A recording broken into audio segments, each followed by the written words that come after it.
So it's nice to meet you. Yeah, you too. We've been on the AFAN steering committee for like 3.5 years together, and this is our first time. Like, oh, Kiki. Yeah. Meet you in person. Yeah. Yeah, it's good. And also, I heard about you are the traditional astrology, and so what kind of topic you will give in UAC as a key speaker? And I want to, maybe you can introduce us. Yeah, I focus primarily on the Western medieval tradition, and for UAC, the lecture that I'm doing is, it's titled Of Seeds and Stars, and it's just kind of an exploration of herbalism and herbal medicine tied into astrology, and how you can integrate them and bring them together in a practice to kind of not only predict illnesses or how they'll develop or their prognosis,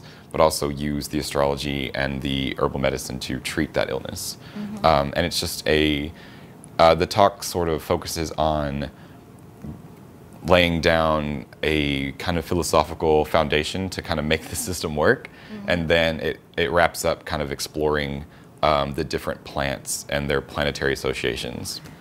Yeah, okay, yeah. So it's kind of the medical astrology, but you are focused on the herbs. Yes, yeah, it's very, medicine and herbalism combined with astrology.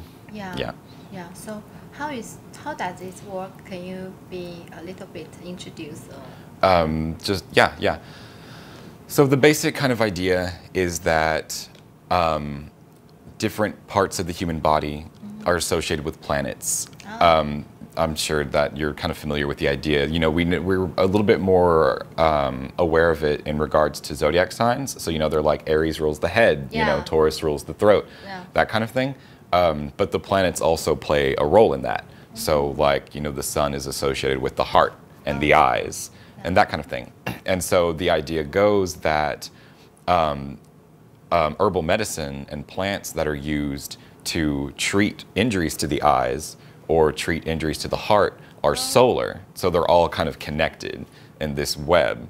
And that using the astrological principles of when somebody is ill, you can identify like their illness, what part of the body is hurting, and then you can use that information to go to, well, what plant can help me do these kinds of things. So it depends on the natal chart? It can. A lot of times it's related to a horary chart about an illness. But you can also use it in natal charts. If you like see in a natal chart that somebody has, you know, liver problems, like that's just kind of a consistent thing in their life. You can use the same techniques to be like, okay, well, what plants can I use to help your liver out? Yeah, I see. Yeah, it's quite interesting. So how many herbs you can use? In the 16th century, or sorry, 17th century, an English author named Nicholas Culpeper wrote a book that's now called his Complete Herbal. And in that book, he categorizes and talks about 332 herbs. I haven't memorized them all, because that's just a lot. But that is sort of the basis for a lot of this. So on my website, I kind of sorted them all into a table to help people be able to see the information instead of just like trying to flip through a book. But yeah, so we have like about 332. I've probably personally memorized like 50 to 60, not an impressive number. So you will be, use those 15 to 16 quite frequently. There are some of those that I use more frequently than others, but a lot of them are just ones that I've like tried to keep in my mind. In the talk, I think we cover about 30 specifically that I really try to draw people's attention to. Wow, that's interesting. Yeah, I will join your. Oh, you'll be there? Oh, great.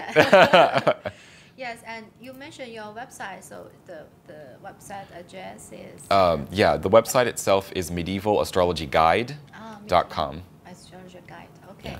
So if somebody are interested to that, can check on your website. Yes, definitely. Yeah. So could you please give us some your true stories, how you can maybe hear some illness and this kind of, yeah.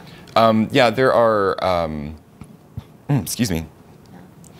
Nicholas Culpeper kind of goes over a really famous one that he does about a woman who came down with, oh crap, I can't remember, smallpox.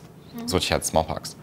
And he goes into like this big story about how the doctor that she had been working with had been medicating her kind of incorrectly, and that it had been causing many more problems. So not only did she have this smallpox on her body and like the resulting, fevers and all those issues, but she had also ended up having major digestive issues as well because of the bad medicine that she was getting.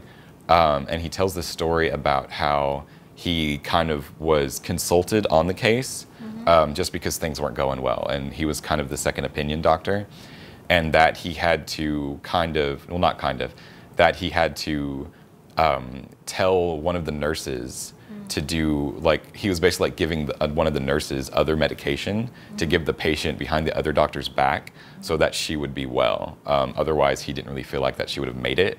But he says that according to his intervention, of course, that she survived and was able to recover.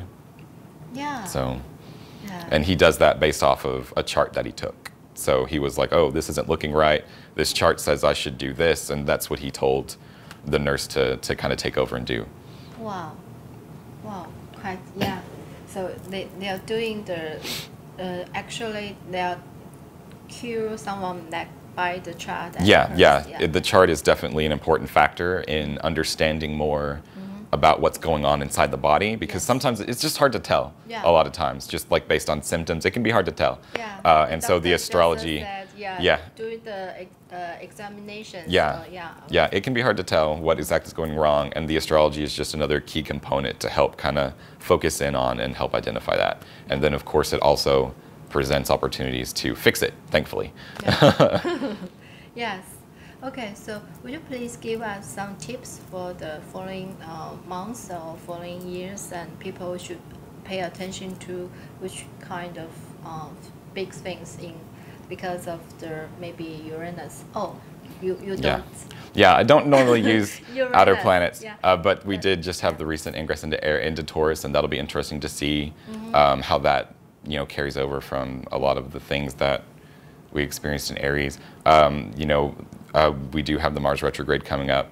That's something that's a little bit rare-ish. Mars Retrograde doesn't happen very often. We normally hear a lot more about Mercury Retrograde, right? Is that even popular in China? Yeah, quite popular. Every time Mercury Retrograde, people say, oh, gosh, I can't go anywhere. I just stay home because the airplane will be delayed and the train will be, have some problems. Yeah, the traffic is so bad and so.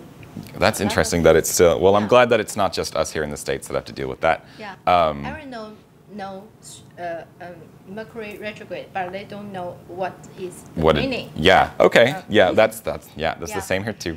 But yeah, we have the Mars retrograde coming up. It's a little bit more rare, and this is a transit where I think people feel a lot of just kind of inner frustration that they're not really able to understand why they're upset. They just feel like things aren't right.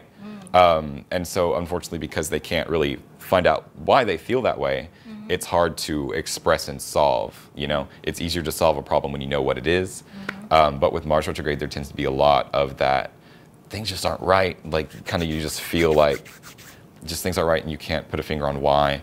And that's especially going to be difficult for people who have a lot of points around, or a lot of planets around, the first bit of Aquarius and the last bit of Capricorn, where it's going to head over.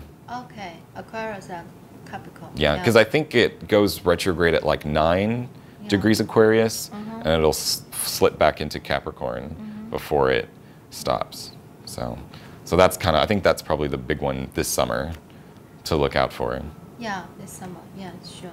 And also maybe the Saturn has some in the Capricorn. Saturn has. Saturn's been retrograde for a little bit, as well as Jupiter. So it's just a mess of people. I think there are a lot of people who feel a little bit stuck right now, especially in certain areas of life, and It'll be over one day. Okay. One day it'll be over. Yeah, so they just wait for the Yeah, retrograde yeah. finish. Just give it a little bit of time. Don't push yourself too hard, and just wait for the right time.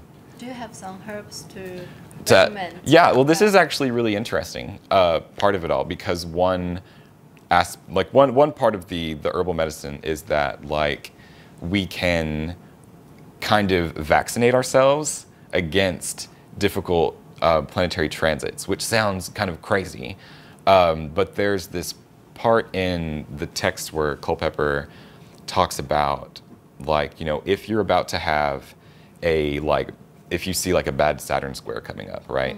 And you're worried that it might make you sick or something, you can begin the process of kind of vaccinating yourself against it to like we do for like the flu, right? You take a shot and then you immunize yourself, or if at the very least the flu isn't as bad as it could have been if you do catch it. And kind of the same idea happens there. So like if you feel like you have this Saturn square coming up and that you think it might affect your health, you can start using Saturn herbs in your diet to help you kind of get ready for that, right?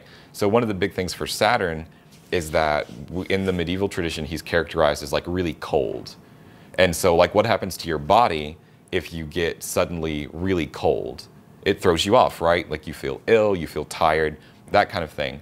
But if you introduce herbs that are also kind of cold before that process, it's a lot less of a shock to your system.